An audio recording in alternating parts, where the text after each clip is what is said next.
everyone. Welcome to another edition of Extra Point, the Beaver edition. Zach McCray in the studio, head coach, and Beaver captain Connor Curnow. How's that? Did I do okay? Yep, that's okay. That's good. Okay. His name is interesting, so we spelled it out play-by-play wise. So that works out good.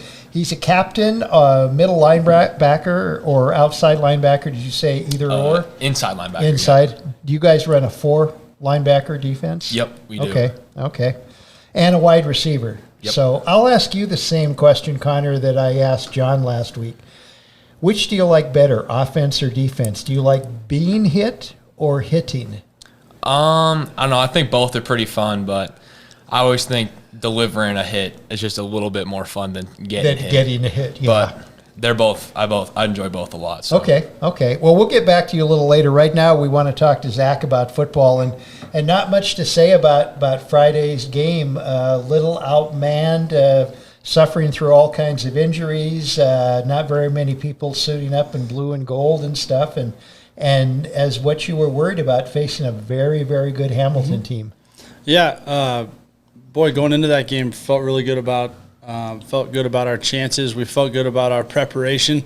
We just have some things that we have to address for our team to move forward. And I really like the way that our team has responded this week. Anytime you take a drubbing like that, it kind of rocks you to the core, and you always got to look yourself in the mirror and figure out what it is that you can do to improve. You got to be honest with yourself about the things that you're doing, and I have all the faith in the world that between our coaching staff and our players, we'll get this thing figured out. We can make all the excuses in the world that we're a little bit banged up. That we had a guy get dinged out on a close contact the morning of, and so we were down another one, and then obviously a starting middle linebacker and a captain goes down with a knee injury on the opening kickoff, and we can continue to make all those excuses, but it's still football, and we're so fortunate to play a game where they keep score, and you can figure out where you are. You get a weekly test of that, and there's no other guys I'd like to go back to work with than our coaching staff and our players, and got a real gut check. We've always felt like this is about the Dillon Beavers. It's never about who we play, whether that's Whitefish, Hamilton, or Corvallis here. And so we're using this week to really shore up some things on the Dillon Beavers. We got to play with more effort and passion. And guys like the guy next to me, Connor Curnow, is one of those guys we're going to lean on for that effort and that passion. And we know they'll respond to it. And so we don't make any excuses. We are what we put on film, and we got waxed. That's part of the deal. It's about how we pick ourselves back up. Well, what you're just saying right now reflects back on the first program we had, where you talked about resiliency. Mm-hmm. Yeah, absolutely. And we can face all the challenges that we want. We got the injury bug, and we acknowledge that too. We got a bunch of guys sitting on the sideline that are dying to be out there with us. And we're leaning on some guys that are in positions that they haven't always played. But, Wally, it just always goes back to this is football, and this is fun, and this is cool, and it's exciting to play in front of our fan base, and it's exciting to put on blue and gold. And we just got to go back to that. Football's a lot of fun. You can play with a lot of passion without showing your opponent up, and we're excited to take the field Friday night on the road and get after somebody. Well, let's talk about Corvallis, your next opponent. They're also 0-2 on the road. So by the time Friday around 10 o'clock rolls around, somebody's going to have their first win. Yeah, and I think that if we take this thing a day at a time, every opponent we play is going to have tendencies. They're going to have different defenses, different things they do on offense. But one thing we try to preach is that we always play a faceless opponent. And so it doesn't matter what color they are, how big they are. I've been a part of this for a little bit now. It doesn't seem like the Dillon Beavers are always the biggest or fastest team, and we've certainly been in successful situations with that. And so we feel like we have a grasp of what Corvallis is going to do. They went down and played Kellogg, Idaho last week on an away game. It'll be their first home game. I'm sure they'll be fired up.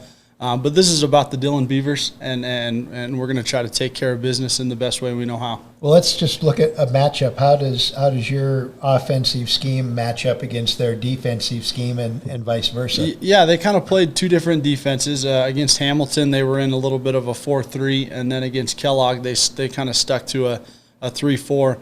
And so really it's the two defenses that we play, and so we feel very comfortable with what they're going to do.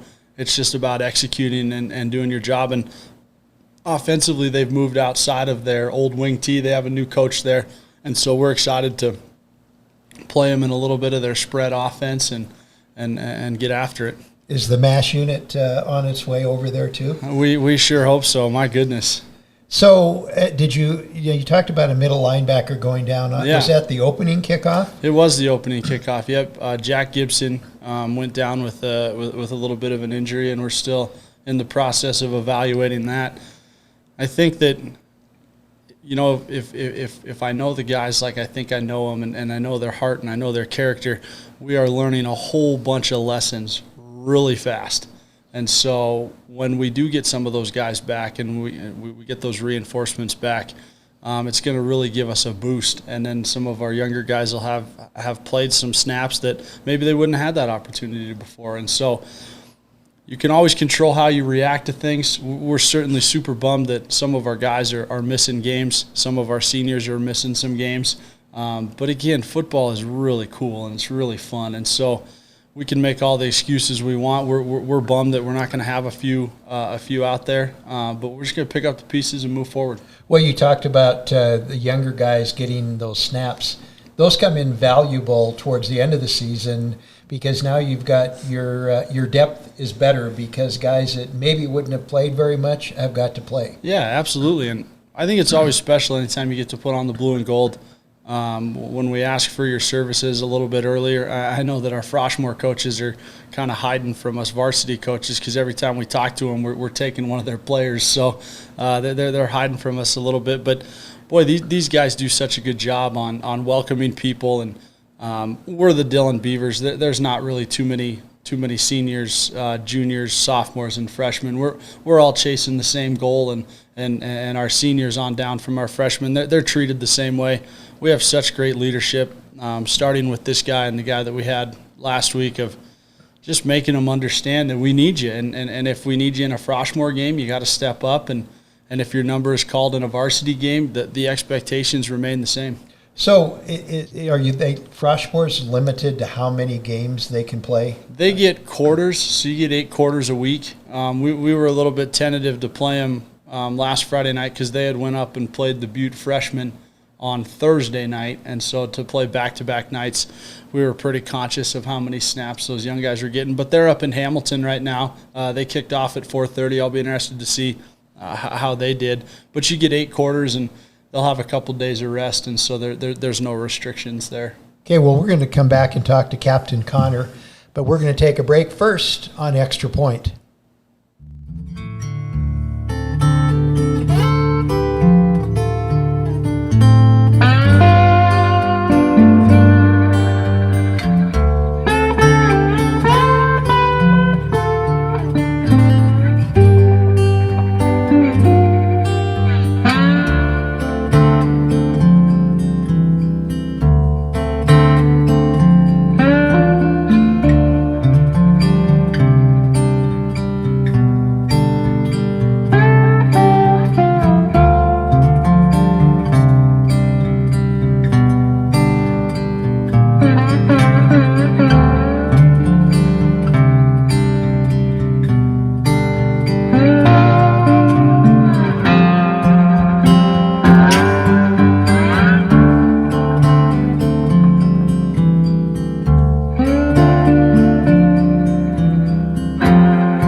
Back to Extra Point now, and before we talk to Connor, Zach just had told me in our break that a game has been added to the Beaver schedule. Yeah, we're awfully excited. The way that we got 13 teams in the West right now, and so scheduling has been a little bit of a challenge. And so when our ADs met early in the summer, we kind of got our choice at an 8-game or a 9-game schedule, and we chose to do an 8-game schedule in case our bye came week 1 or week 2, and then we would take it. But, by week 4, we kind of had some feelers out if anybody from the East wanted to play. I remember, a couple years ago before these guys' time that generally our first 3 games or our first 2 games were against Eastern opponents, and so we could cross over and see them. And an opportunity arose to play Sydney. They actually initiated most of it, offered to meet us in Billings at Lockwood at their new facility.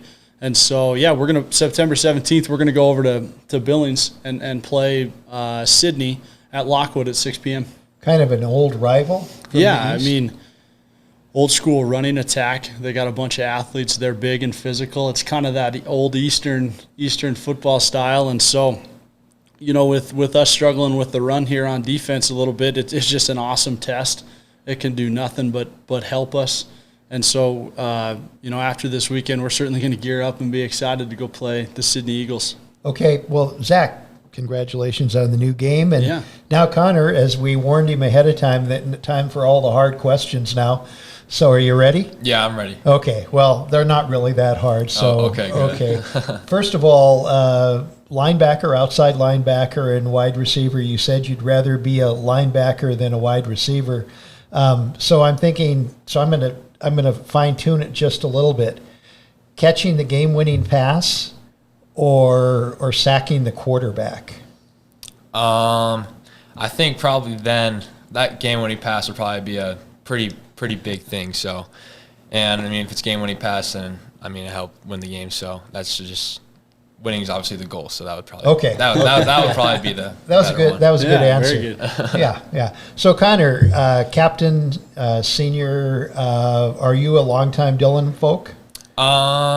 Yeah, kind of. I've always been over here. I used to go to school in Twin Bridges, actually. I moved over here in 6th grade. Was my first year here. And then I've just been going over here ever since, and I've loved everything about it. From a Falcon to a Beaver, huh? Yep, exactly. And plans for college, do they involve maybe college athletics or? Yeah, definitely. I think that's always been a big dream of mine, obviously, to play college sports and play at the next level. And so that's obviously a big goal of mine. And now, you don't have to answer this if you don't want to. Has anybody come knocking on your door yet, sat in the living room and ate mom's homemade cookies? Not exactly, but I've been talking to some schools, and I don't know, just not committed anywhere yet or doing anything yet, just keeping my options open. Academically, where do you see yourself? What do you want to go for now? Zach's education. What do you want to be? Do you want to be a teacher, coach, or do you have other aspirations? I'm not 100% sure yet. I'm not really sure, but I think I'm kind of leaning towards either like a business degree or something like pre-med, but I'm not 100% sure yet on that. Well, you need the business degree when you become a doctor because you're going to have to add up all the bills from your patients and stuff like that. So actually, maybe a double major. I'm sure you can be a double major and pre-med. That's not unlikely. No. Remember there was a Carroll quarterback a few years ago, Tyler Emmerich, who lit up not just the Frontier Conference but the NAIA. Now he's Dr. Tyler Emmerich. Sure. So, Well, Connor, we want to thank you for coming down. Good luck on Friday. Injury bug hasn't bit you yet? No, thank goodness. Good. And keep leading the Beavers. Let's hope when you guys come back next week, we can talk about a Beaver victory. We just want the Beavers to play well, and as Zach says, and you got to love this, have fun. How's it play? One more question. I'm not quite done yet. How's it feel to play for this guy right here? I remember him when he was a Beaver. So how's it feel to play for him? It's been awesome. I love going to practice every day, and I know that he's going to do everything for me. So I'm going to put everything on the line for him as well, and I know that he's always got my back. So just got to put everything on the line for him. Okay, Connor, Zach, thanks again for coming in and visiting with us on Extra Point. Zach, we'll see you next week, and Yep. you'll be bringing another Beaver captain. Yep. I want to remind everybody, if you haven't signed up for the Beaver Booster Club, go down to the high school, pick up a form, write your check, and help all phases of Beaver athletics. And I'm thinking the Beaver speech and drama team is also included Yep, in absolutely. that support package. So thank you for everybody. We'll see you next week on Extra Point.